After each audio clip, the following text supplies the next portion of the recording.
भगवान क्या है? वो कौन सी शक्ति है जो पूरे ब्रह्मांड को चला रही है? एक विशाल काय ब्रह्मांड, उसमें पृथ्वी से भी बड़े बड़े ग्रह, असंख्य ब्रह्मांड, असंख्य गैलेक्सिया, असंख्य तारे, खगोलीय विज्ञान के अंदर इसका बहुत महत्व है। आदमी ऑक्सीजन लेता है, कार्बन डाइऑक्साइड छोड़ता है, फिर उसको जीव जंतु, पेड़ पौधे ग्रहण करते हैं। वो कार्बन डाइऑक्साइड उनके काम आती है, ऑक्सीजन हमारे काम आती है। बच्चा जन्म लेता है, जन्म से लेके पूरा वृद्ध होता है, वृद्ध के बाद में उसकी मृत्यु होती है, मृत्यु के बाद में फिर उसका जन्म होता है। अगर हम ये सभी चीज़ों को ध्यान में रखें तो हम मानने पे मजबूर हो जाएंगे कि ऐसी कोई शक्ति जरूर है जो पूरे ब्रह्मांड को सुचारू रूप से चला रही है। फिर इंसान मात्र उनके सामने एक खिलौना है। उसकी औकात सिर्फ इतनी है कि जो चीज़ उसके द्वारा निर्मित हुई है उसी पे अपना संपूर्ण अधिकार जमा सकता है। वो अपने मत के अनुसार सोच सकता है। हमारे लिए जल की व्यवस्था करना, हमारे लिए खाद्यान्न सामग्री की व्यवस्था करना, अनेकों चीज उस परमात्मा ने हमारे लिए बनाई है, अनेकों चीज बनाई है।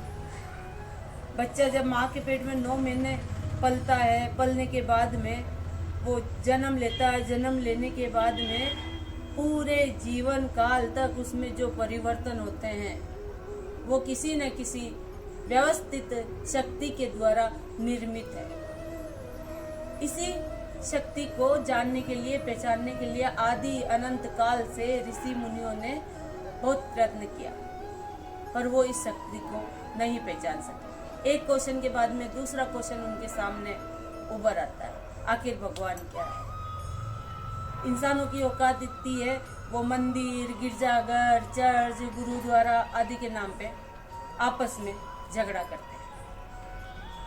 वो ये सोचते हैं कि हम भगवान की रक्षा कर रहे हैं, हम खुदा को बचा रहे हैं, हम हमारे परमात्मा को बचा रहे हैं, हम हमारे सत्य गुरुदेव को बचा रहे हैं। ये पता नहीं है कि जिस चीज पे आपने मंदिर बनाया, मस्जिद बनाया, गिरजाघर बनाया, वास्तव में उस परमात्मा का आकार क्या है।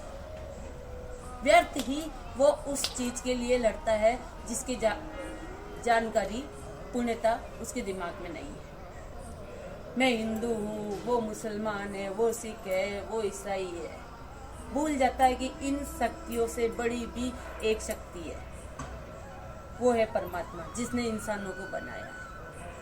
इंसान क्या उसकी देख रेख करेगा, इंसान उसकी क्या पूजा पाठ करेगा, इंसान उसकी क्या रक्षा करेगा, जब हम स्वयं ही अपनी रक्षा नहीं कर पाते।